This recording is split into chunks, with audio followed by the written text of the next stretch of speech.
Mount Shasta doesn't look dangerous from a distance. Just another California peak. 14,000 feet of snow-capped volcanic rock rising out of the Cascade Range. Beautiful.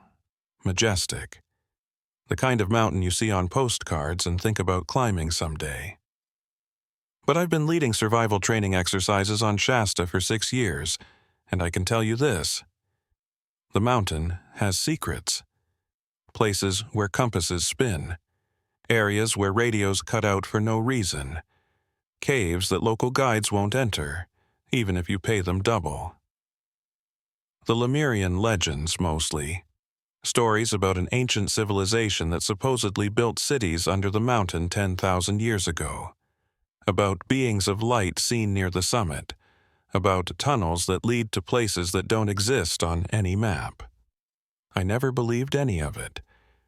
Not until October 2015, when my team fell through the mountain and found something that shouldn't exist. Something that had been waiting in the dark for millennia. Something that didn't want to be found. My name is Captain Jane Butler. I'm 32 years old. I've been Army Special Forces for 8 years. I've trained operators in Afghanistan, Alaska, and the Rockies. I've survived situations that would kill most people. I know how to read terrain, navigate by stars, and make fire from nothing. None of that prepared me for what we found under Mount Shasta. The team was small. 5 of us. Standard for advanced survival training. We were running a 2-week course for new SF candidates, teaching them high-altitude survival, winter warfare basics, and cave rescue techniques. Nothing dangerous. Nothing that hadn't been done 100 times before. Lieutenant Chad Chadwick, 34, my second in command. Former Ranger, calm under pressure. The kind of guy who could find water in a desert. He'd been on 3 deployments with me. I trusted him with my life. Staff Sergeant James Rodriguez, 28. Our medic and climbing expert. Grew up in Colorado. Been scaling mountains since he was 12. He could read rock formations like some people read books. If there was a safe route, Rodriguez would find it. Sergeant Kelly Martinez, 26, Communications and Navigation Specialist. MIT graduate who joined the Army because she wanted real adventure instead of a desk job.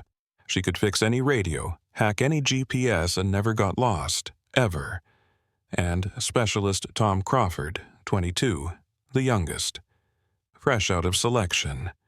This was his first training rotation as an instructor assistant. Eager. Maybe too eager. The kind of kid who volunteered for everything because he had something to prove. Good people. Professional. Experienced. We'd run this exact exercise 4 times in the past 2 years without incident. We started the ascent on October 6th. Weather was perfect. Clear skies, temperature in the low 40s at base camp. We were heading to a known cave system on the north face, about 9,000 feet up. The plan was to spend 3 days teaching cave navigation, then move to winter camping techniques higher up. Radio check, Martinez called out as we approached the tree line. Everyone reading. Lima Charlie, Chadwick responded. Loud and clear. Good copy, Rodriguez added. Solid signal, I confirmed. Crawford gave a thumbs up, still getting used to the radio protocols. The cave entrance was exactly where it should be. A narrow opening in the rock face barely 5 feet high. Local climbers knew it. We'd used it for training before. It connected to a network of lava tubes, old volcanic channels that ran through the mountain. Safe, stable, well mapped, or so we thought. Okay, I said, gathering the team at the entrance. Standard cave protocol. Stay together, mark your path. If anyone feels disoriented, we stop and reassess. The tubes are stable, but this is still a volcanic mountain. Respect it. We entered single file. Martinez first with the lead navigation equipment, then Chadwick, then me, Rodriguez behind me, Crawford bringing up the rear with the backup radio and medical kit. The temperature dropped immediately. 50 degrees outside, maybe 35 in the cave. Our headlamps cut through the darkness, illuminating smooth black walls. Basalt. Formed millions of years ago when lava flowed through these channels and then drained away, leaving perfect tubes behind. Beautiful, Rodriguez murmured. Look at the formation patterns, textbook lava tube. We moved deeper. The main tube split into 3 branches about 200 feet in. This was expected. The left branch led to a dead end. The right branch looped back to another entrance. The center branch was the one we wanted. It descended gradually for about half a mile before opening into a larger chamber we used for rope training. Martinez checked her GPS. Center branch, bearing 270. We're right on track. We took the center tube. It was wider here, maybe 8 feet across. The floor was relatively smooth, though you had to watch for occasional drops where the lava had pooled and hardened unevenly. That's when Crawford spoke up. "Captain, you hear that?" We stopped. I strained my ears. Hear what? Like humming, really low. I thought it was the wind at first, but there's no wind down here. We listened. I didn't hear anything except our own breathing and the occasional drip of water from the ceiling. Probably just acoustics. Sound travels weird in caves. Could be the wind outside echoing through connected chambers. But Crawford looked uncertain. Maybe. It's gone now anyway. We kept moving. The tube descended at a comfortable angle, easy walking. We'd done this exact route 8 months ago. Nothing had changed. Same smooth walls. Same occasional mineral deposits where water had seeped through cracks and left behind copper and iron stains. Except there was something different. I noticed it, but couldn't quite identify what. The air felt heavier somehow. The darkness seemed more oppressive. And my compass, I checked it out of habit, was spinning slowly. Not dramatically. Just a few degrees off, drifting, like it couldn't quite find magnetic north. "Martinez, your GPS still working?" She checked. "Yeah, solid signal. Well, as solid as you get through 100 feet of rock. We're about quarter-mile in now. Chamber should be coming up in another 10 minutes. But it didn't. 20 minutes later, we were still walking. The tube hadn't opened up, hadn't reached the chamber, and the walls were starting to look different. "Hold up," Chadwick said. "This isn't right. We should have hit the chamber by now." Rodriguez moved to the wall, examining it with his headlamp. "This basalt's weird. Look at the texture. It's too smooth, too uniform. Lava tubes have irregularities, flow patterns. This looks almost machined." "That's not possible," I said. "Lava tubes are natural formations." "I know, but look at it. Tell me this looks natural to you." I studied the wall. He was right. The surface was unnaturally smooth, and there were marks. Subtle ones. Almost like tool marks. Parallel grooves, evenly spaced, running along the length of the tube. "Could be water erosion over millions of years," Martinez offered. But she didn't sound convinced. We kept moving, but now everyone was on edge. The tube continued descending. We'd gone at least a mile, maybe more, far beyond where the training chamber should have been. "Captain," Martinez said, and her voice had an edge to it now. "GPS is acting up. It's showing our position as that can't be right. According to this, we're at 11,000 feet elevation." "We started at 9,000 and we've been descending," I said. "We should be at maybe 8,500. Check your equipment." She did, recalibrated, checked again. It still says 11,000, but that would mean we're above where we started, which is impossible. We've been walking downhill the entire time. Crawford's voice cracked slightly. "There's that humming again, Louder now. You guys have to hear it." This time I did. A deep vibration. So low it was more felt than heard. It came from ahead of us, from deeper in the mountain. A rhythmic pulse, almost like a heartbeat. "That's not wind," Chadwick said quietly. "No," I agreed. "That's not wind." We should have turned back right then. That was the smart call, the safe call. But something made us continue. Curiosity, maybe. Or the need to understand what we were hearing, what we were seeing.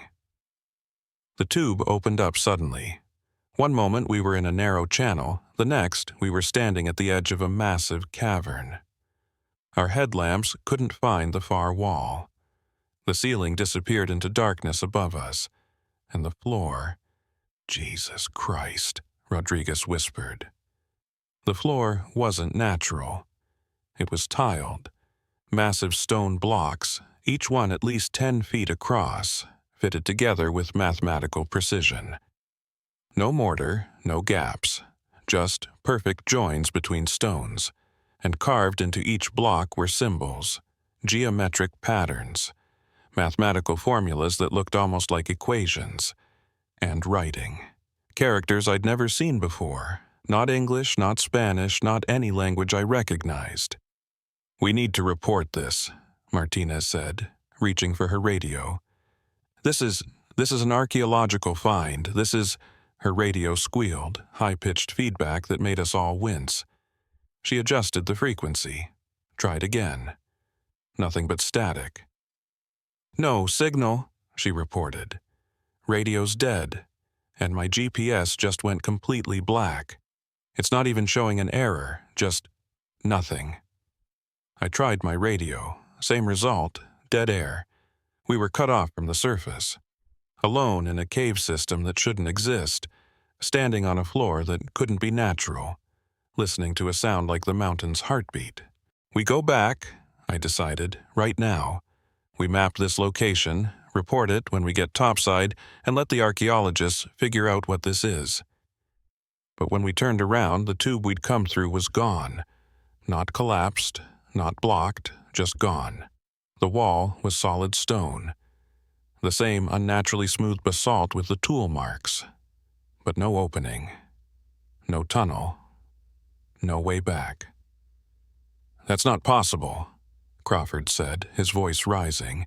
"We just came through there. It was right there." Chadwick put a hand on his shoulder. "Easy. We must have gotten disoriented. There's probably multiple openings. Martinez, check your compass."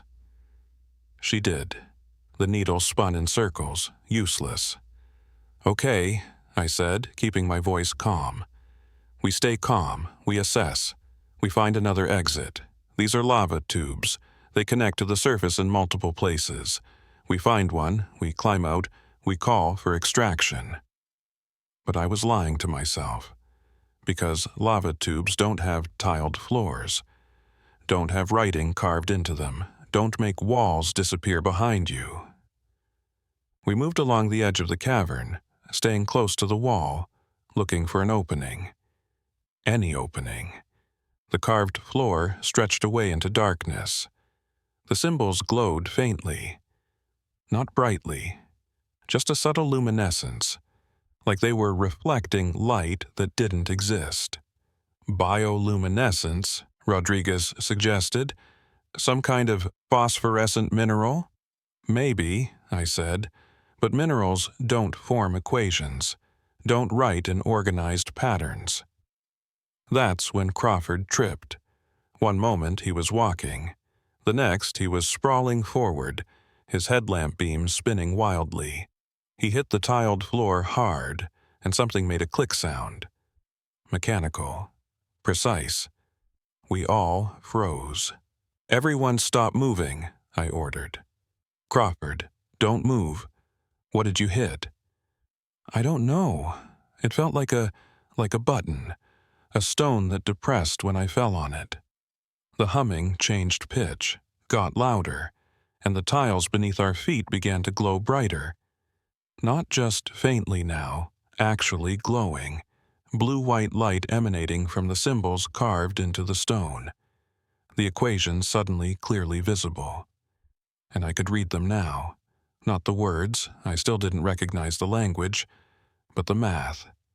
Universal, showing ratios, proportions, energy calculations that looked like nuclear physics. "Back away from it," Chadwick said. "Slowly, don't touch anything else." But it was too late. The floor beneath Crawford collapsed. Not cracked, not broke, it just dropped away like a trapdoor, and Crawford fell with a scream that cut off abruptly when he hit something below. "Crawford!" I rushed to the edge, shined my light down. He was maybe 20 feet below, lying on another tiled floor. Not moving, blood pooling under his head. "Rodriguez, rope, now!" But Rodriguez was staring past me, past the hole where Crawford had fallen, at something in the cavern beyond. His face had gone pale in the glow of the symbols. "Captain," he said quietly, "we need to see this." I wanted to snap at him, to tell him Crawford was dying, but his tone stopped me. That wasn't fear in his voice. It was awe, mixed with terror. I looked where he was pointing. The symbols weren't just on the floor. They covered the walls, the ceiling, and they led to something. A structure in the center of the cavern, massive, at least 50 feet tall, crystalline, geometric, not carved from stone but built, constructed from some material that looked like glass but glowed from within with that same blue-white light. And around the structure, arranged in concentric circles, were buildings. Dozens of them, made from the same smooth basalt, perfect right angles, precise measurements. Streets between them in a grid pattern, plazas, what looked like fountains that hadn't held water in millennia. A city, an underground city, built by people who knew mathematics and physics and engineering, built by a civilization that shouldn't have existed. "Lemuria," Martinez whispered. "Oh my God, the legends are real. There's a city under Mount Shasta." Chadwick grabbed my arm. "Captain, we need to get Crawford and get out. Whatever this is, we're not equipped to explore it. We need rescue teams, archaeologists, scientists." He was right. But even as he said it, I knew we weren't leaving. Because the only way out was down. Through the hole where Crawford had fallen. Into the city that had been waiting in the dark for 10,000 years. Into something that had just woken up when Crawford pressed that stone. The humming was a roar now. And from deep in the city, from the crystalline structure at its heart, came a sound like giant gears turning, like machinery starting up after eons of sleep, like something ancient and powerful and impossibly advanced beginning to activate. And I realized with cold certainty that we hadn't discovered this city. It had discovered us. We rappelled down to Crawford using the emergency rope from Rodriguez's pack. The drop was exactly 20 feet, just enough to break bones if you landed wrong. Crawford had landed very wrong. "He's alive," Rodriguez said, checking vitals. "Pulse is weak. Head trauma. Possible spinal injury. He needs a hospital, now." "We're at least a mile underground in a city that shouldn't exist," Chadwick said. "Hospital's not an option. Can you stabilize him?" Rodriguez worked fast. Wound packing for the head injury. Cervical collar improvised from Chadwicking. IV fluids. But his expression told me everything I needed to know. Crawford had hours at best, maybe less. "We need to find a way out," I said. "Fast. Martinez, any signal at all?" She'd been trying her radio constantly since we descended. "Nothing. Whatever's causing the interference is getting stronger. Even if we were on the surface, I don't think we'd get through." The glow from the symbols had stabilized, not bright enough to hurt your eyes, but enough to see by without headlamps. We were standing in what looked like a plaza. The tiled floor extended in all directions. Buildings rose around us, their smooth basalt walls covered in more of those impossible equations. And in the distance that crystalline structure pulsed with internal light. "Which way?" Chadwick asked. I looked around. Every direction looked the same. Perfect streets in a perfect grid. No landmarks I could navigate by. But the structure in the center, that was obviously important. Central to the city. If there was a way out, maybe it started there. Center, I decided. We head for the big crystal thing. Carefully. Watch for more pressure plates, more traps. This city defended itself once. It might do it again. We fashioned a stretcher for Crawford from our packs and rope. Rodriguez and Chadwick carried him. Martinez took point with her navigation equipment, useless as it was. I brought up the rear, constantly checking behind us. The city was massive. We'd been walking for 10 minutes, and the buildings showed no signs of ending. They were all the same height, maybe 20 feet, all made from that smooth basalt. No windows, just doorways, rectangular openings that led into darkness. Some had symbols carved above them, different symbols than the equations, more pictographic, like a language of images. "Look at this," Martinez said, stopping at one building. She pointed to the symbols above the door. "This repeats. I've seen this exact sequence on 5 different buildings so far." "Meaning what?" Chadwick asked. "Meaning they're labeled, like street signs, or building designations. This is organized, planned.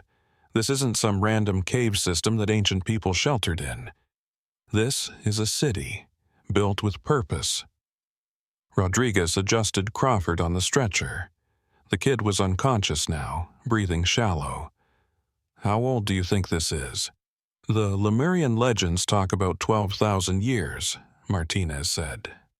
"But that's just mythology.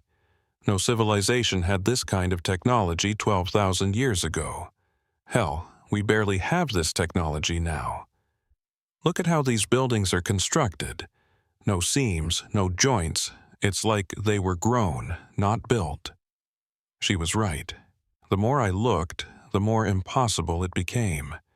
The precision was beyond anything modern construction could achieve. And the material, I touched one of the walls. It was warm. Slightly warm, like it retained heat from some long-dead sun that had never shone down here. We kept moving. The crystalline structure grew larger as we approached. It wasn't just tall, it was complex. Geometric shapes nested inside other geometric shapes. Pyramids intersecting with spheres, intersecting with what looked like hypercubes, 4-dimensional shapes that hurt to look at, that seemed to exist in more space than they occupied. And it was humming, that deep vibration we'd heard from the beginning, coming from inside the structure, regular, rhythmic, like a machine, like a power source. "That's generating the glow," Rodriguez said. "Whatever that thing is, it's powering the whole city, after 12,000 years, still running." "That's not possible," I said automatically. But I was looking at it, seeing it, watching blue-white light pulse through crystalline channels like blood through veins. We reached the base of the structure. Up close, it was even more impressive. The crystal, if it was crystal, was perfectly clear. And inside I could see machinery, or what looked like machinery. Rotating components, floating spheres, patterns of light moving through 3-dimensional circuits, technology so advanced I couldn't even guess at its purpose. "There's an entrance," Chadwick said, pointing. "A doorway, much larger than the building entrances, maybe 10 feet tall, the same rectangular shape. And beyond it, a corridor that led into the structure itself. The light inside was brighter, almost blinding." "We're not seriously considering going in there," Martinez said. "Crawford's dying," I reminded her. "This structure is the center of the city. If there's a way out, it'll be marked here, or at least we'll find something that explains what this place is. Or we'll trigger whatever defense system killed Crawford and it'll kill the rest of us. That's a risk we take. Chadwick, Rodriguez, stay here with Crawford. Martinez and I will scout inside. If we're not back in 30 minutes, you try to find another way out on your own." Chadwick didn't like it, but he nodded. He knew the math. 5 of us, 1 dying. We had to split up to maximize our chances. Martinez and I approached the entrance. The closer we got, the more I could feel it. Warmth radiating from inside, and a sensation like static electricity, like the air was charged with energy. We stepped through. The interior was a cathedral of light and crystal. The walls were made of the same material as the exterior, but carved with even more complex equations. And floating in the air, actually floating, suspended by nothing I could see, were panels, dozens of them, arranged in concentric circles around a central sphere that glowed brighter than anything else. "Touchscreen," Martinez breathed. "They're touchscreens. 12,000 years ago they had touchscreens." She moved toward one of the floating panels. I grabbed her arm. "Don't touch anything. Not until we understand what we're looking at." But she was right. The panels had symbols on them, the same pictographic language from the building markers. And below the symbols, those universal equations, input and output, cause and effect.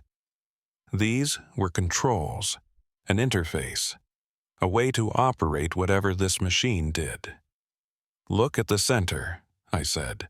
The central sphere was transparent, and inside it, suspended in what looked like liquid light, was something organic. Not quite human. The proportions were wrong.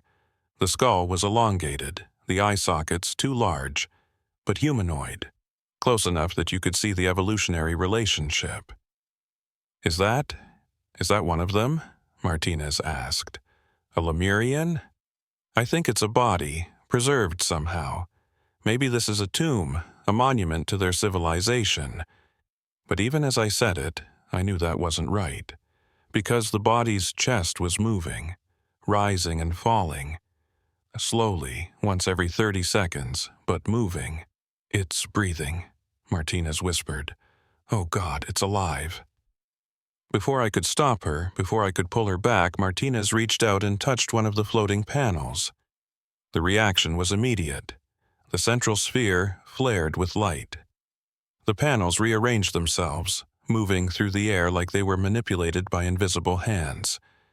And symbols began appearing on every surface, scrolling, updating, like a computer booting up, and the body in the sphere opened its eyes.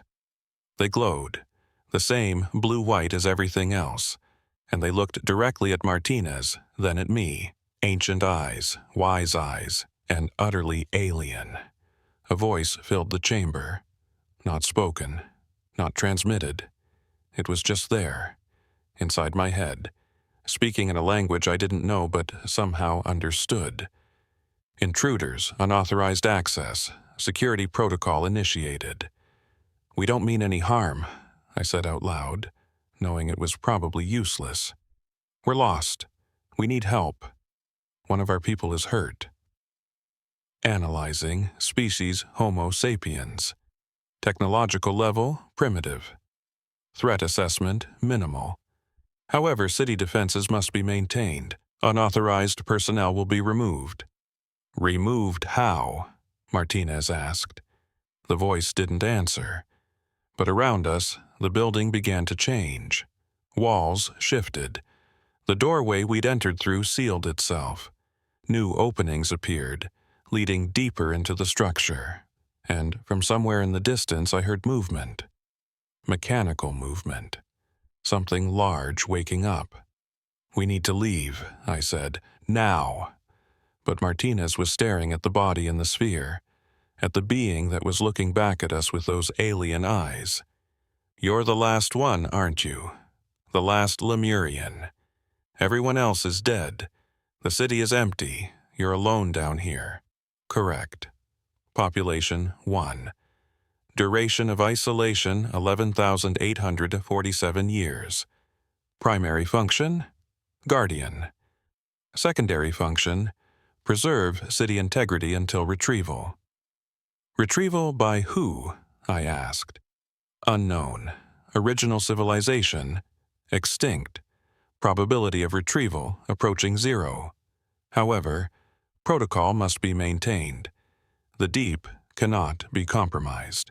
The power source must be protected. What power source? The being didn't answer with words. Instead, the panels shifted again, showing us images. The city as it was 12,000 years ago. Alive. Thousands of Lemurians moving through the streets. Ships descending from above. Not flying machines, but something else. Something that bent space around itself. And beneath the city, far beneath where we stood, something glowing. A chamber, and in that chamber, a sphere of pure energy. Contained. Controlled, but radiating power that could level mountains. Fusion reactor, Martinez breathed. They had fusion. Sustainable, clean fusion. 12,000 years ago. Correct terminology, stellar core sample. Harvested from dying star, contained through gravitational manipulation. Sufficient to power city for 200,000 years. Current status, 94% fuel remaining. A piece of a star, I said. You're telling me there's a piece of a star beneath this mountain. Affirmative, and it must remain contained. If compromised, yield equivalent to 500 megatons. Mount Shasta and surrounding region would cease to exist. That's when Chadwick's voice crackled over the radio. Impossible. The radios were dead. But his voice came through, faint and distorted. Captain, collapsing. Get out. Crawford's. The transmission cut off. I ran. Back through the shifting corridors, Martinez right behind me. The structure was fighting us, walls moving to block our path, but we forced our way through. Emerged back into the plaza where we'd left Chadwick and Rodriguez and Crawford. They were gone. The plaza floor had collapsed. Or been collapsed. A massive sinkhole had opened exactly where they'd been standing. And from below came the sound of falling rocks. Screaming. Then silence. No, Martinez said. No, no, no, no.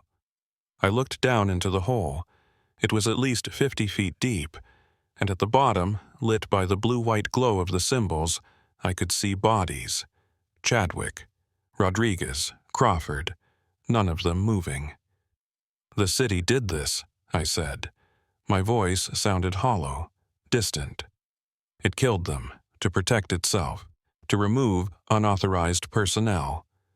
Correct, the voice in my head confirmed. 3 threats eliminated. 2 remain. Suggesting voluntary departure. Exit will be provided if you leave now and do not return. You murdered them, Martinez screamed at the crystalline structure.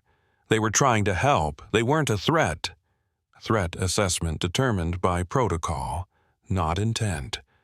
All unauthorized access must be removed. This is not negotiable. A new opening appeared in the plaza floor. Not a collapse this time. A deliberate construction. A tunnel sloping upward. And at the far end, I could see natural rock. Basalt. The lava tube we'd originally entered. An exit. The city was offering us a way out. Take it and live. Stay and die like the others. We can't leave them, Martinez said. We can't just... They're dead, I said, and the words felt like knives. Chadwick, Rodriguez, Crawford, they're gone. And if we don't leave now, we join them. The city's giving us one chance. This is wrong. This is so wrong. We're soldiers. We don't abandon our people. We're the last 2 people who know this city exists. Who know there's a Lemurian guardian down here. Who know there's a fusion bomb beneath Mount Shasta. If we die, that knowledge dies with us. We have a duty to get out. to report this, to make sure no one else falls into this trap. Martinez looked at the pit where our friends had died, then at the tunnel leading to freedom, finally at me. Tears streaming down her face, but she nodded. We ran. Behind us, I heard the voice one last time. Warning delivered. Return forbidden. Lethal force authorized for repeat intrusions. City will remain sealed. The deep will remain protected. The tunnel was long, steep. My legs burned. My lungs screamed. But we climbed. Away from the glowing city, away from the floating panels and the guardian in its sphere, and the piece of a star that could vaporize Northern California. We emerged into the original lava tube just as the opening behind us sealed itself. Solid rock. No seam. No evidence there had ever been an entrance. Just smooth basalt that looked like it had been that way for millions of years. Our headlamps still worked here. Our radios crackled back to life. GPS signals returned, everything working normally, like we'd crossed some threshold. Left the city's influence. "This way," Martinez said, checking her compass. "Original entrance should be about half a mile back." We found it, the cave opening, the surface beyond, evening light. We'd been underground for almost 8 hours. It felt like a lifetime. The mountain air was cold and clean and real. I collapsed on the rocks outside the cave, gasping, shaking, trying to process what we'd seen, what we'd lost. Martinez sat beside me. "They'll ask us what happened, the army. They'll want a full report. We tell them the truth, every word, and then they'll think we're crazy. Even if they believe us, they'll want to go back. Send in teams, excavate the city, study the technology, get access to that power source." I thought about the Guardian, about the protocol it had to follow, about the defenses that had killed 3 trained operators without hesitation. "Let them try," I said. "The city will kill anyone who enters. It's been protecting itself for 12,000 years. It'll keep protecting itself for 12,000 more." But even as I said it, I knew humans wouldn't give up. Wouldn't accept that there were some places we couldn't go, some secrets we couldn't uncover, some power we couldn't take. We'd be back. Not me, not Martinez, but others, with better equipment, better plans, better weapons. They'd try to breach the city, try to reach the fusion reactor, try to take what didn't belong to them. And the mountain would fight back. The Guardian would defend its city, and more people would die in the darkness beneath Shasta, added to the thousands who'd died 11,000 years ago when Lemuria fell. Some doors should stay closed. Some cities should stay buried. Some power sources should remain forever out of reach. But we never learn. We never stop reaching, even when reaching means falling into the deep. The debriefing lasted 3 days. Army Intelligence, Defense Advanced Research Projects Agency, people in suits who didn't give names. They asked the same questions 100 different ways, looking for inconsistencies. Proof we were lying. Or crazy. Or both. "Let me understand this correctly, Captain Butler," the DARPA representative said. "You're claiming you found an ancient city under Mount Shasta, a city with technology more advanced than anything we currently possess, including a functional fusion reactor made from a stellar core sample." "Not claiming," I said. "Reporting, that's what we found. That's what killed 3 of my team. And this Guardian, this preserved being, it spoke to you telepathically." "Yes, in English. In concepts, ideas that my brain translated into English. Martinez experienced the same thing." They looked at Martinez. She nodded confirmation. Her hands were shaking. They'd been shaking for 3 days straight. PTSD hitting hard. Survivor's guilt. The same thing I was feeling but trying to hide. The cave entrance you originally used, the intelligence officer said. We sent a team to examine it. There's no evidence of any hidden chambers, no sealed passages, no indication anyone fell through anywhere. Because the city sealed itself, I explained for the 10th time. It can manipulate the rock, make walls appear and disappear. It's been doing it for 12,000 years. Captain, I want to believe you. I do. But what you're describing violates every law of physics we understand. Fusion reactors that run for millennia without maintenance, telepathic communication, matter manipulation, these things don't exist. They exist under Mount Shasta. The suits conferred. Whispered conversations I wasn't meant to hear. Finally, the DARPA rep spoke again. We're sending another team. Ground-penetrating radar, seismic sensors, drilling equipment if necessary. If there's a city down there, we'll find it. No, I said, you won't. And if you do, it'll kill everyone you send. That's a risk we're prepared to take. The potential value of this technology, if it exists, is incalculable. Free energy. Advanced materials, we can't ignore that possibility. You're sentencing people to death. We're investigating an anomaly. Standard protocol. They sent the team 2 weeks later, 8 people, geologists, engineers, military security. They went in through the same cave entrance we'd used. Full communications equipment, satellite uplinks, everything we hadn't had. Martinez and I weren't invited. Conflict of interest, they said. Your emotional involvement with the previous incident could compromise the mission. Translation: they didn't believe our story and didn't want us interfering with their investigation. We watched from base camp, listened to the radio chatter.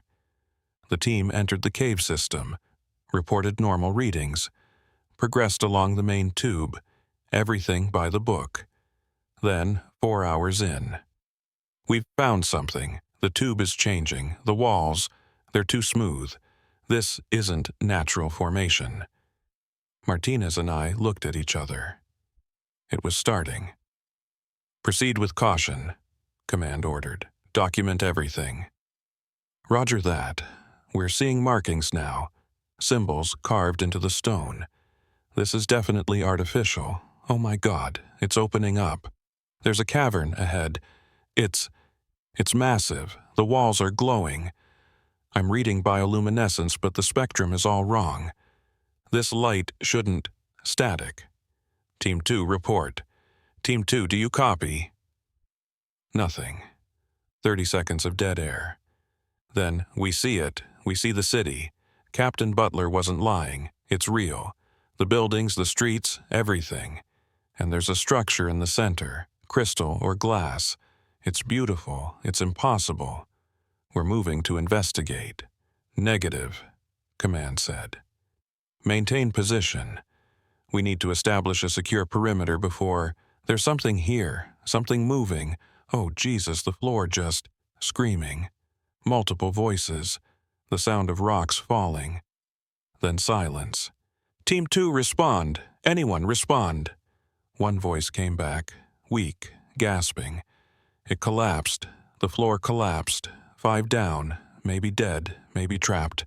We need extraction. We need... The voice cut off. This time, it didn't come back.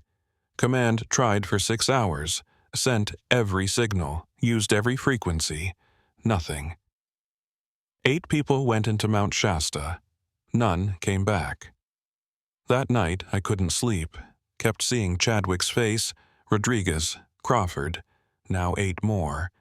11 people dead because we'd disturbed something that wanted to be left alone. Martinez came to my tent at 0300. They're going again, tomorrow. Full military operation. Sealing team. Demolitions. They're going to collapse the entire cave system. Bury the city. Make sure nobody else gets in. That won't work. The city controls the rock. It'll just open new passages, new entrances. I know, but they're going anyway, and they want us to guide them, show them exactly where we went, where the entrance appears. And if we refuse, court-martial, disobeying direct orders during a national security operation. So we went. Back to Mount Shasta, back to that cave entrance that had become a graveyard. Martinez and I led a team of 15. Combat engineers with enough C4 to level a building. The plan was simple. Get to the city entrance, plant charges, collapse the tunnel permanently. The Guardian said it would use lethal force on repeat intrusions, I reminded the commanding officer. It will defend itself. Then we'll be ready. Rules of engagement are clear. Anything hostile gets neutralized. You can't neutralize a city. You can't shoot a building that thinks. We'll see. We entered the cave at dawn. The passage was exactly as I remembered. Smooth walls, tool marks, the gradual descent that didn't match the GPS readings. Within an hour, we reached the point where the tube had opened into the cavern. Except it didn't. The wall was solid. No opening, no entrance. The city had sealed itself completely. This is where it was, I said. Right here, the cavern with the glowing symbols, the tiled floor, the buildings. All of it was through this wall. The engineers set up their equipment. Ground-penetrating radar, seismic scanners, sonic imaging. They worked for 3 hours, mapping what lay beyond the rock. There's nothing, the lead engineer reported. Solid basalt for 200 meters in every direction. No voids, no chambers, no city. That's impossible, Martinez said. We were there 2 weeks ago. It was right there. Maybe you were deeper. Maybe a different location. Memory can be unreliable after trauma. Our memory is fine. The city is hiding, changing the rock somehow, masking its presence. Rock doesn't change. Not without millions of years of geological processes. I walked up to the wall, put my hand against it, felt that slight warmth. It knows we're here. It's watching, waiting. The commanding officer wasn't convinced. Plant the charges anyway. If there's nothing here, it's just insurance. If there is something, we seal it. The engineers placed the C4. Shaped charges designed to bring down the entire tunnel. Enough explosive to permanently collapse 100 meters of passage. Make sure nothing could get through, nothing could get out. We retreated to a safe distance. The detonator was armed. The countdown started. 10 seconds. At 5 seconds, the wall disappeared. Not exploded, not shattered, just vanished. One moment, solid rock. The next moment, empty space.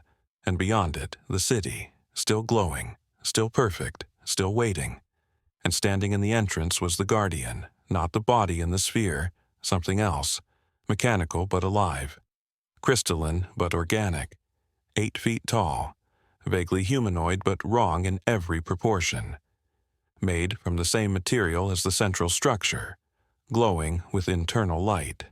And its eyes, if they were eyes, were fixed on us with what could only be described as anger. Final warning, the voice said in all our heads simultaneously. Departure or termination. Choose. Open fire, the commander ordered.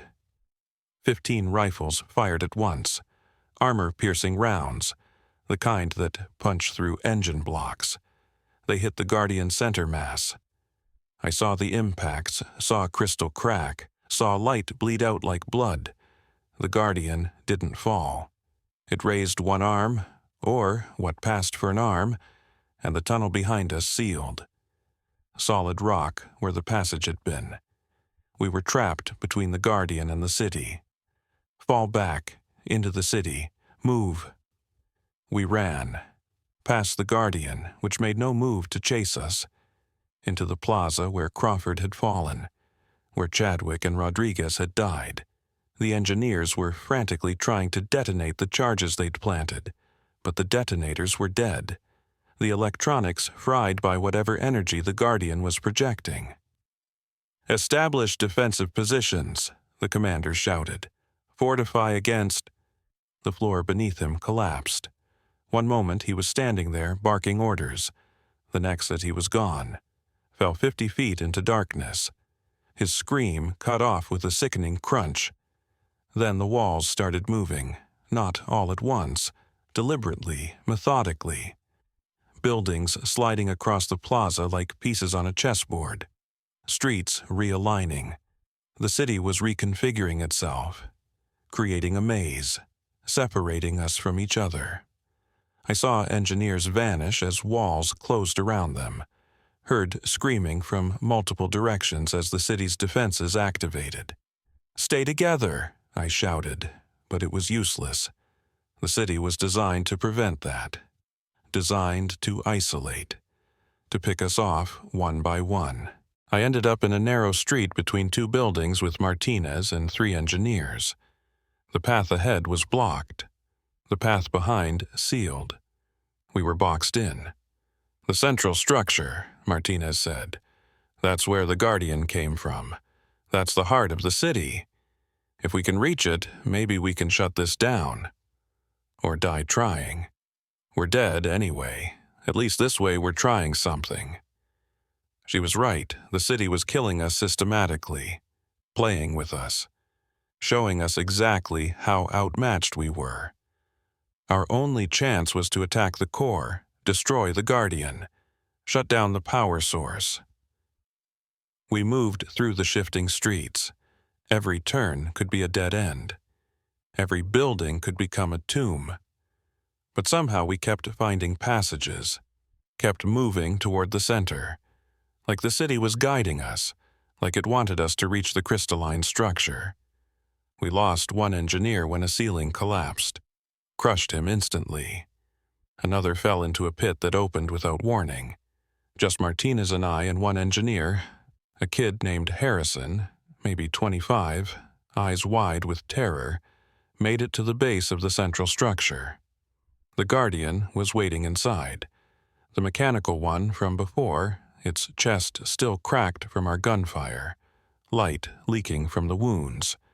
And behind it, in the sphere, the organic Guardian, the last Lemurian, watching us with those ancient alien eyes. "You were warned," the voice said. "You returned anyway. This is a choice you made."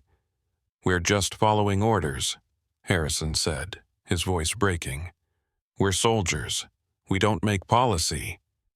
"Irrelevant. The city must be protected. The power source must remain sealed. Your species has proven it cannot be trusted with such knowledge." "Then why are we still alive?" I demanded. "You could have killed all of us the moment we entered. Why this game? Why separate us? Why bring us here?" "To show you. To make you understand.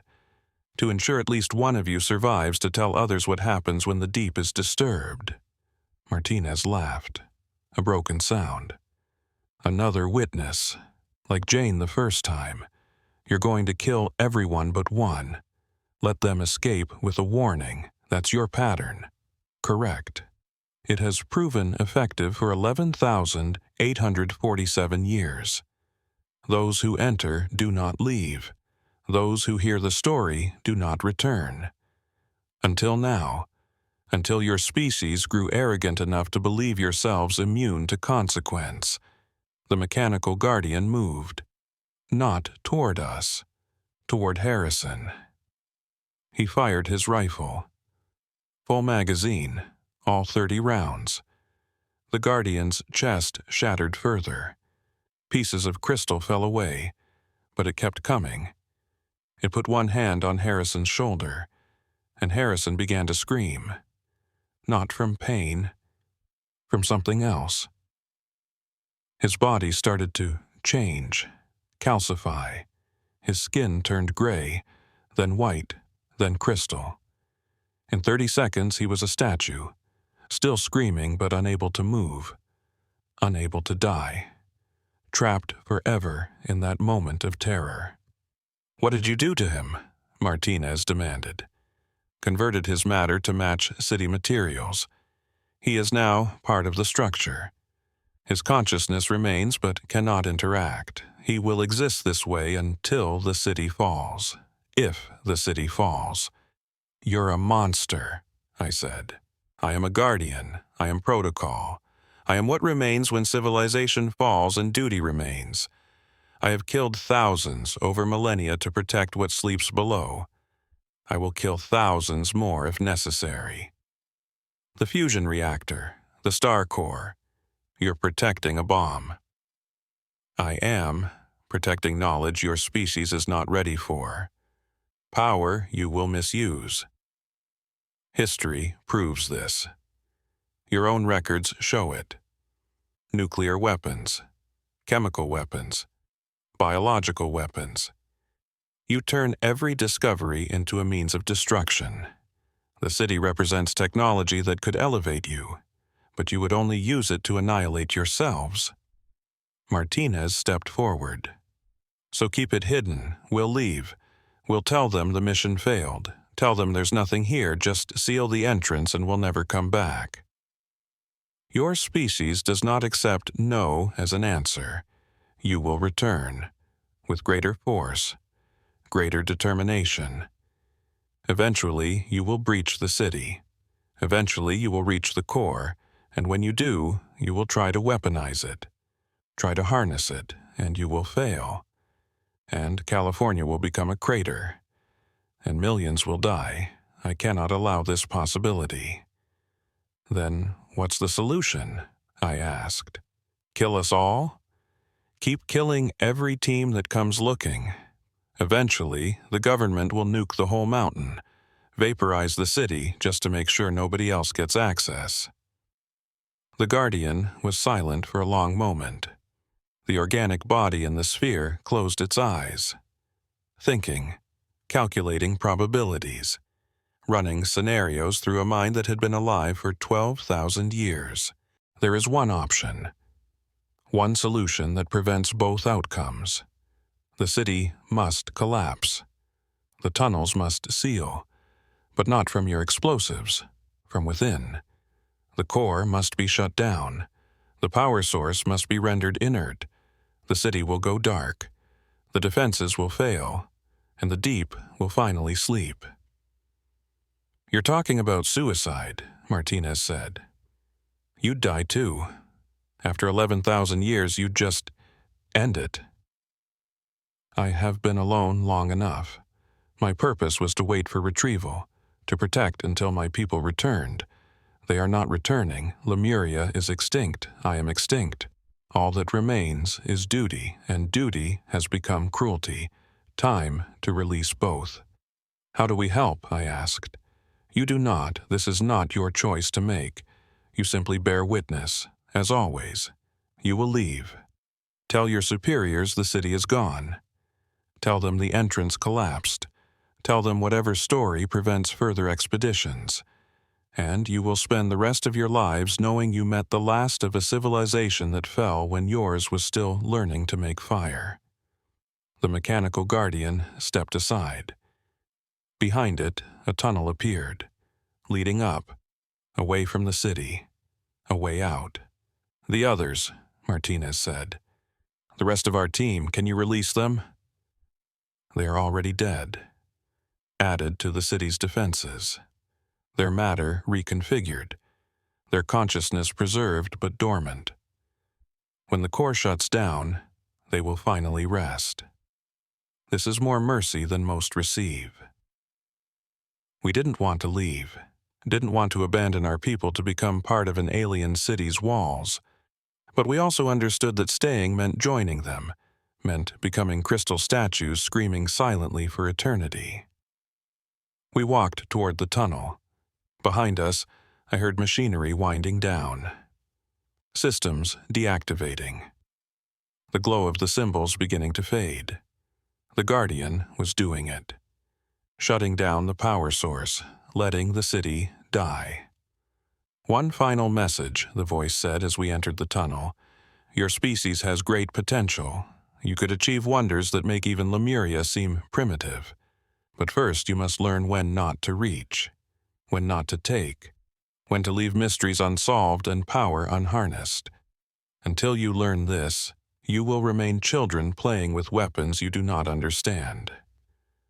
The tunnel began to collapse behind us, not catastrophically, gently, deliberately. The city was sealing itself, burying itself, returning to the earth.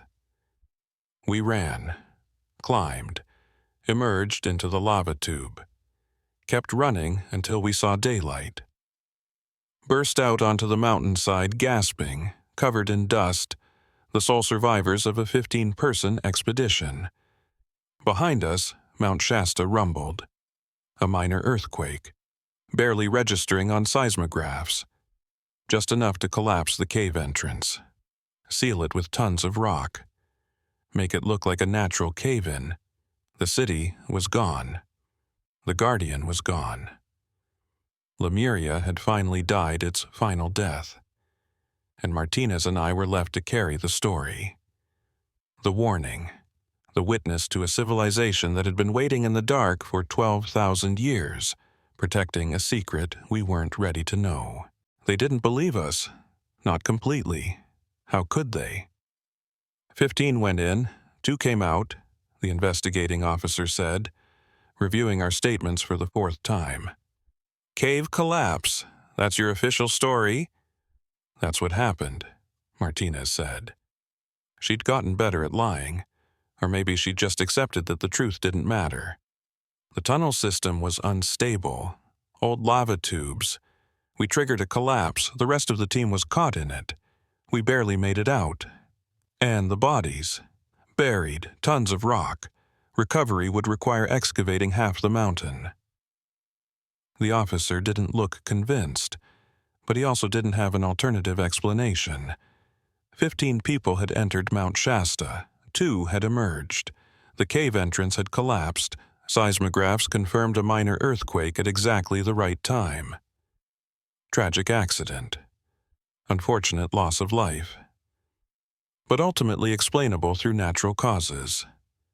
The official report was filed 3 weeks later. Training accident, geological hazard. Mount Shasta was declared off-limits for military operations indefinitely.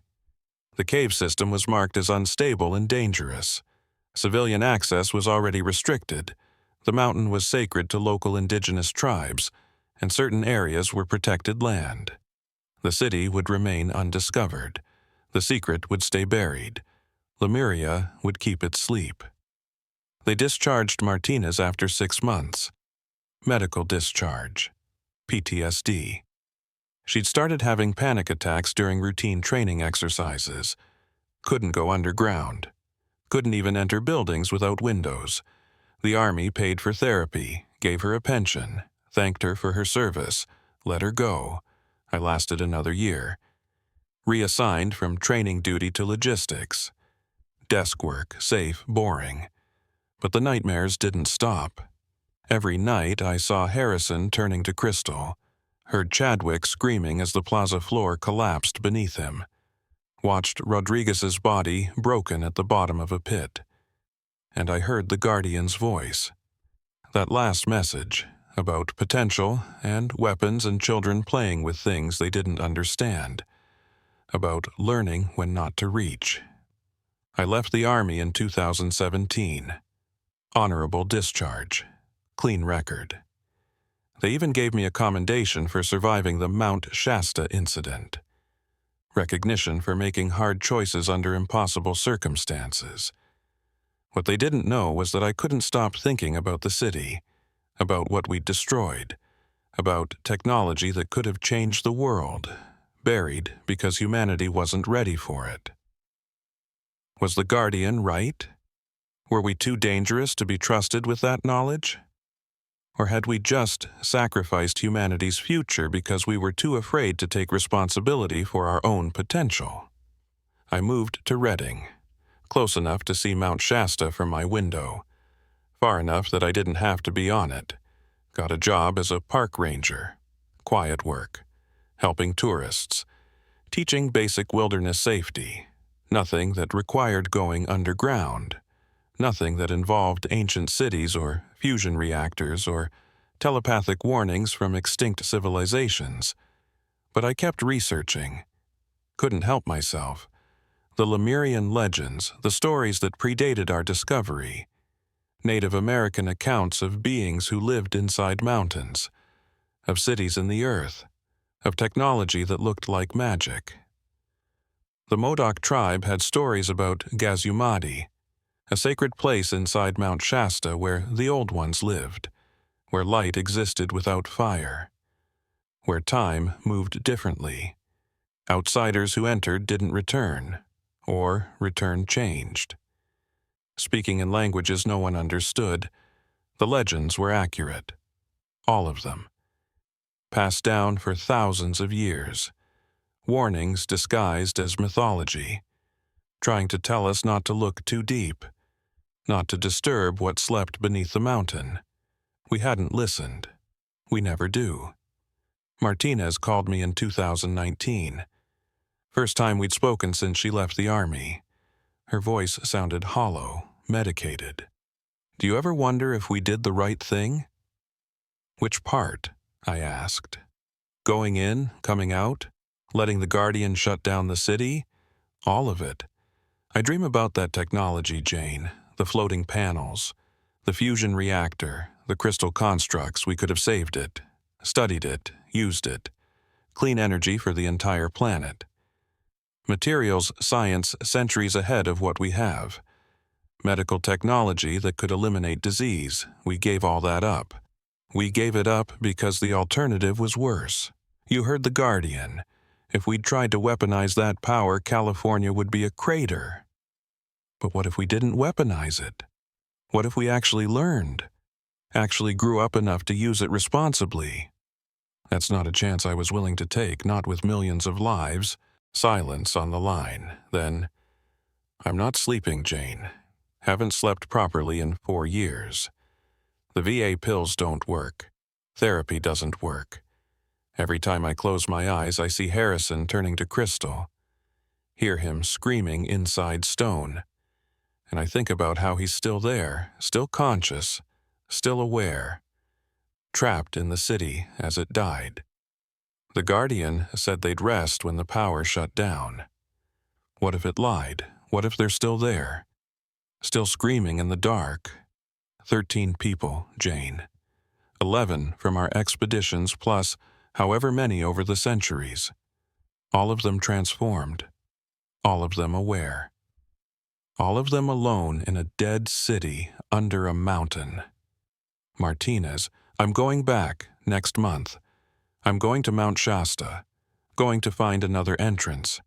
Going to see if the city really is dead. Don't, please don't. You heard the warning. The city defended itself for 12,000 years. Even if it's dead, the mountain itself is dangerous. You'll die? Maybe. But at least I'll know. At least I won't spend the rest of my life wondering. She hung up. I tried calling back, texted, emailed, nothing.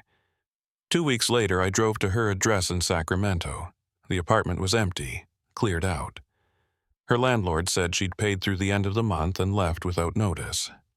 She'd gone to Shasta. I knew it, felt it. I reported her missing, filed a search request with the local ranger station. They found her car at a trailhead on the north face. No sign of Martinez, no tracks leading away. Just the vehicle, doors unlocked, keys in the ignition. The search and rescue team looked for 3 days, found nothing. Mount Shasta had swallowed her like it had swallowed 13 others. One more person who thought they could breach the deep and survive. I wondered if she'd found an entrance, if the city had let her in. If she was down there now, transformed to crystal, her consciousness preserved in stone. Another warning that nobody heard. After Martinez disappeared, I started noticing patterns. Things I'd been too traumatized to see before. Too focused on my own survival to recognize. Mount Shasta had earthquakes, small ones. Tremors that barely registered, but they'd increased in frequency since 2015. Since we'd found the city, since the Guardian had shut down the power source. The official explanation was increased volcanic activity. Mount Shasta was part of the Cascade volcanic arc. Seismic activity was normal, expected even, but the pattern bothered me. The tremors were too regular, too consistent, like something underground shifting, settling, or waking. I started mapping the quakes, plotting epicenters. Most were deep, 10 to 15 miles down, far deeper than normal volcanic activity, and they clustered around the area where we'd entered the cave system, where the city had been. Then the disappearances started. Nothing dramatic, nothing that made headlines, just hikers who went into the mountain and didn't come back, climbers who vanished between camp and summit, tourists who wandered off marked trails and were never found. In the 9 years since our expedition, 37 people had gone missing on Mount Shasta.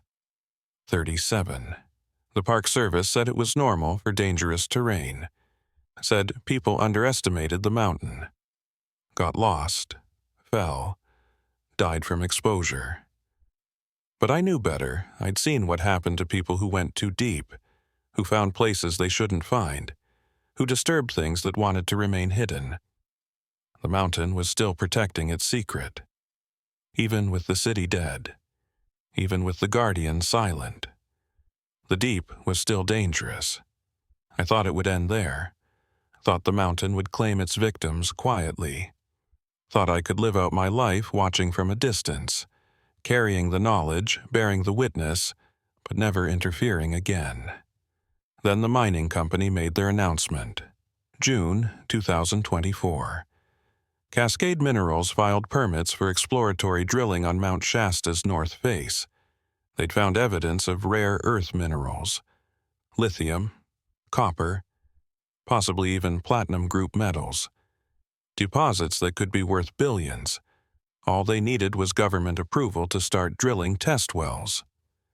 The indigenous tribes protested immediately. The environmental groups filed lawsuits. But the mining company had money, had lawyers, had politicians in their pocket. The permits were going to be approved. It was just a matter of time. And the proposed drilling site? Exactly where we'd entered the cave system in 2015. Exactly where the city had been buried. Exactly where the fusion reactor was sleeping beneath tons of rock and the corpse of a civilization. I tried to warn them. Called the mining company. Called the Bureau of Land Management. Called every environmental group I could find. Told them it was dangerous. That there was something under the mountain. That drilling there could trigger a catastrophe. They didn't listen. Of course, they didn't listen. I was a former Army Ranger with PTSD. A woman who'd lost her team in a tragic accident. Traumatized, unreliable. Clearly suffering from delusions related to her experience. "We appreciate your concern, Ms. Butler," the BLM representative said, "but we've conducted extensive geological surveys. There's no evidence of instability, no indication of hazardous conditions. The drilling will be conducted under strict safety protocols." "You don't understand. There's a city down there, a power source, technology that could—" "Ms. Butler, we have your military records. We know about the incident in 2015. We understand you experienced significant trauma. But there is no city under Mount Shasta. There's no lost civilization. These are legends, folklore. We need to base our decisions on science, not mythology." The mythology was right. The Native Americans knew. They've been trying to tell you for generations.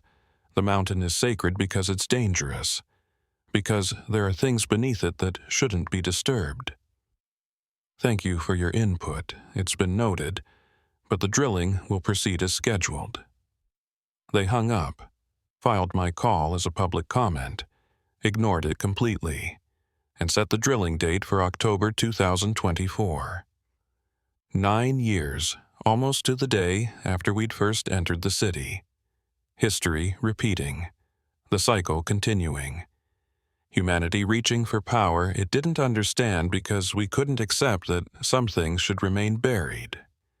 I sit here now, writing this, watching Mount Shasta through my window. The sun is setting. The mountain is turning red in the dying light, beautiful and terrible and patient. It's been here for 600,000 years. It'll be here long after we're gone. The seismic activity has increased. Last week, there were 3 tremors in a single day, strong enough that I felt them 40 miles away, strong enough that cracks appeared in the asphalt near the old cave entrance, strong enough that some of the rock sealing the tunnel has shifted. The mountain is waking up. Or something in the mountain is. Something we thought was dead. Something we hoped would stay buried. The drilling starts in 2 weeks.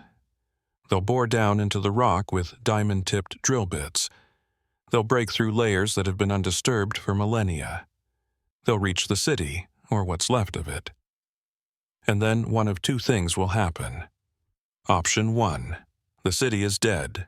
The Guardian is gone. The power source is inert. They'll find ruins, ancient artifacts, technology they can't explain. It'll be the archaeological discovery of the century.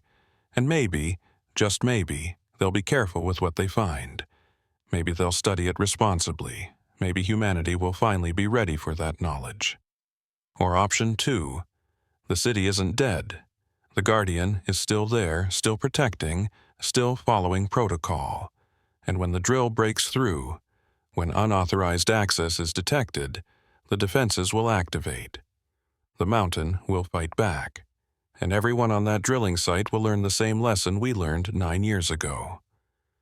Some doors should stay closed. Some cities should stay buried. Some power sources should remain forever out of reach. But we never learn. We never stop reaching, even when reaching means falling into the deep. I see the mining trucks arriving now, convoys of equipment heading up the access road toward the drill site. They've brought security. Engineers, geologists, maybe 50 people in total, all of them about to make the same mistake we made. I could go up there, could physically block the drill site, get arrested, make a scene, force them to listen, but they won't listen.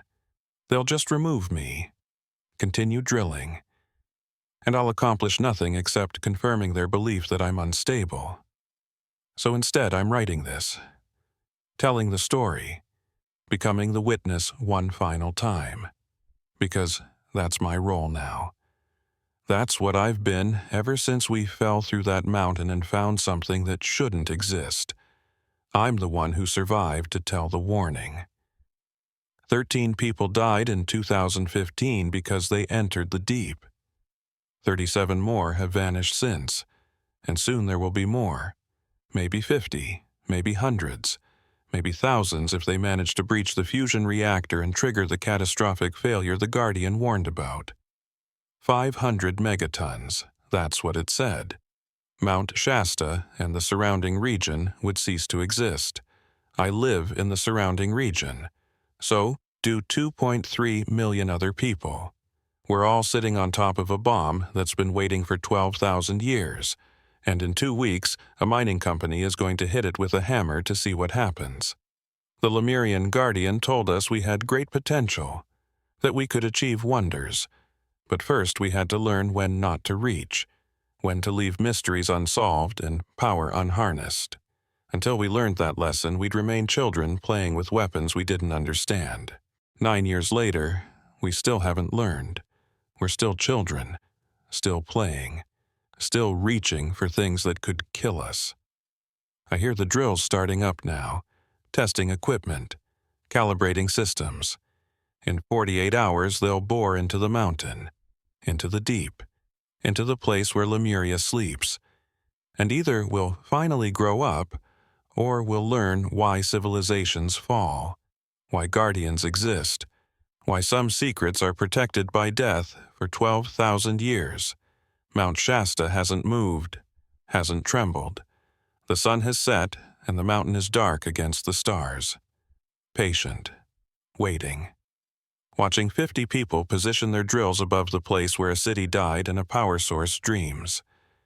The deep is silent now, but silence doesn't mean dead. It just means waiting. And Mount Shasta has been very good at waiting. I'll know in 2 weeks whether the Guardian kept its promise, whether the city really shut down, whether humanity finally gets its chance to prove it's ready for the power that could save us or destroy us.